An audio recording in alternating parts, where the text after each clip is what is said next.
Edgar stopped and turned, looking at the doctor with a gentle, kindly expression.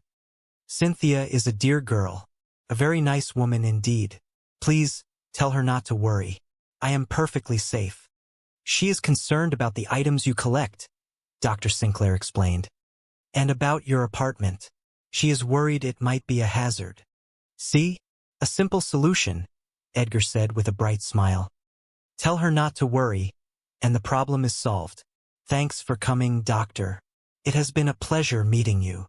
He extended a hand, which the doctor shook. Edgar's grip was surprisingly firm, his palm calloused from years of manual work.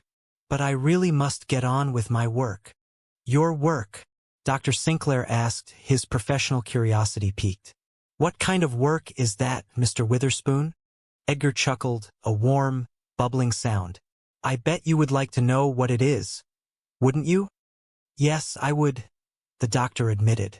Wrong answer, Edgar said with a playful wink. If I told you, you would only think I was crazy, and we would have to spend the next hour arguing about it. And I do not have an hour. Do you see a doll's head here anywhere? Dr. Sinclair looked around the cluttered basement. You mean like that one over there? He pointed to a dusty shelf near the old coal bin, where the pale face of a discarded plastic doll peered out from behind a stack of paint cans. Edgar scurried over, his face lighting up with hope. He picked up the doll's head, brushing away a cobweb, and examined it with clinical precision. Ah, too big, he muttered, his face falling. And it is a brunette. I need a blonde one, and I need it in 5 minutes. And what happens if you do not find it in 5 minutes? Dr. Sinclair asked, humoring him. Edgar looked up, his expression suddenly deadly serious. You want Santa Barbara to fall into the ocean, doctor? Is that what you want? Of course not, Sinclair said, taken aback by the intensity of the old man's gaze. Then stand aside, sir, Edgar said, gently pushing past the doctor. Stand aside. The old man hurried toward the far corner of the basement, where a small wooden workbench was illuminated by a single, bare light bulb hanging from a frayed cord. He began rummaging through a wooden drawer filled with rusty screws and old bottle caps. Suddenly, he let out a triumphant cry.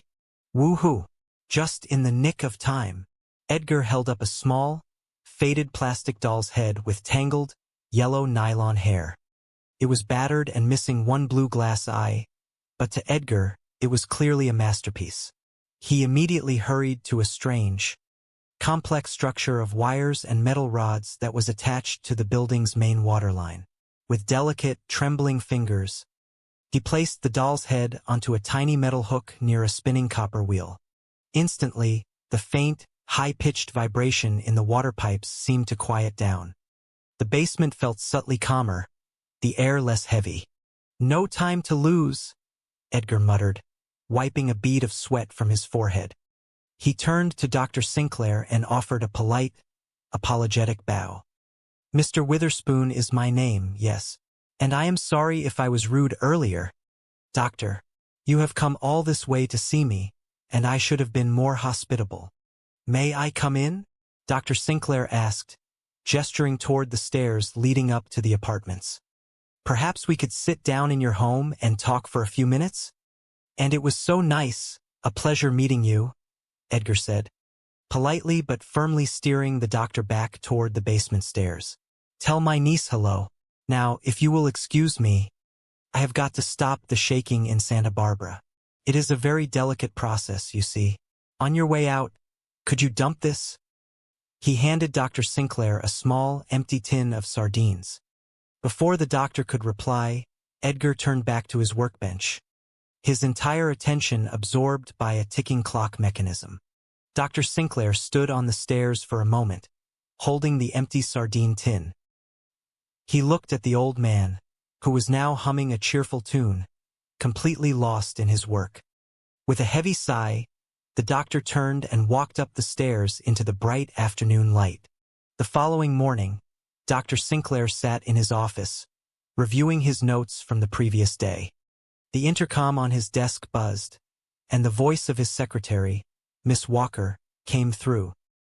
By studying it, by analyzing every single piece exactly as he left it, I can come to a much deeper, more profound clinical insight into Mr. Witherspoon's psychological problem.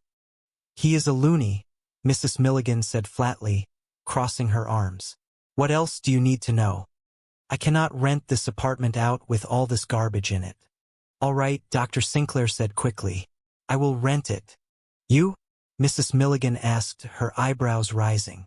Yes, yes, Dr. Sinclair insisted, reaching into his pocket for his checkbook. I will rent this apartment myself. I will give you double whatever rent you are currently getting for it.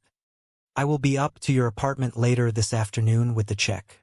Just please, leave everything exactly as it is. Well, Mrs. Milligan said, her expression instantly softening at the mention of double rent. If it is for medical science, I suppose I can wait. Thank you, Dr. Sinclair. As Mrs. Milligan left the apartment, Dr. Sinclair sank onto the wooden stool, letting out a long breath of relief. He looked around at the extraordinary machine. The delicate balance was still holding, but it felt incredibly fragile. Suddenly, the apartment door swung open again, and Edgar Witherspoon stepped inside. He was panting slightly, but his eyes were bright, and he looked immensely pleased with himself. Mr. Witherspoon, Dr. Sinclair cried, jumping to his feet. You escaped. Excuse me, Doctor, Edgar said, looking around the room to make sure everything was intact. Should I call the cops? No, Dr. Sinclair said, waving his hands. Everything is going to be fine. You are safe. Do you have a handkerchief? Oh, yes, Edgar said, reaching into his pocket and pulling out a clean piece of cloth. Yes, right away. Thanks. That lovely lady at the hospital had me dressed so fast to get me out of there. I left my own handkerchief behind. Mr. Witherspoon, Dr. Sinclair said, stepping forward, his voice filled with sincere humility. I do not even know how to begin to apologize to you. Nothing in all of my medical training, nothing in my years of study, had prepared me for a case quite like yours. Well, Edgar said with a warm, gentle smile, it was very nice meeting you, Doctor. Where are you going? Dr. Sinclair asked, noticing that Edgar was not taking off his coat. Away, finally, Edgar said, his eyes shining with excitement. After 11 years of doing this, I am finally moving on. But what about the machine? Dr. Sinclair asked, his voice rising in panic. What about the world? The voice spoke to me while I was sitting in your hospital, Edgar explained, his face glowing with a peaceful light. It said, Edgar, have you ever been to Miami? And I said no, but I used to think it would be a very nice, warm place to retire. Go for it, the voice said. You are off duty now, Edgar. You mean, Dr. Sinclair whispered, looking at the massive sculpture, all of this is not necessary anymore? Oh, sure it is, Edgar said, looking surprised that the doctor would even ask. It is absolutely essential. The world still has to be kept in perfect balance. So who is going to do it? Dr. Sinclair asked, a terrible, wonderful realization beginning to dawn on him. Edgar walked over to a small, hanging copper wire and gave it a tiny nudge. And look, it needs adjusting already. That is it. Just a little touch. Now, if I can just get a toy ping-pong ball in there by 7:13 this evening. Well, I guess we solved that little problem. I would get cracking if I were you, Doctor. Impossible, Dr. Sinclair said, shaking his head. I refuse. I am a physician, a man of science. I cannot spend my life collecting junk and balancing wires. Jeremy, Edgar said, using the doctor's first name for the first time, his voice filled with a deep, fatherly warmth. Really, you will grow to like it. Just give it a chance. It is a wonderful thing, knowing that you are keeping everyone safe. So long, Doctor. Don't take any wooden nickels. Unless you really need them for the machine, of course. With a final, cheerful wave, Edgar Witherspoon walked out of the apartment, leaving the door open to the afternoon breeze. Dr. Sinclair stood in the center of the room, alone with the humming, swaying masterpiece of balance. He looked at his watch. It was already late.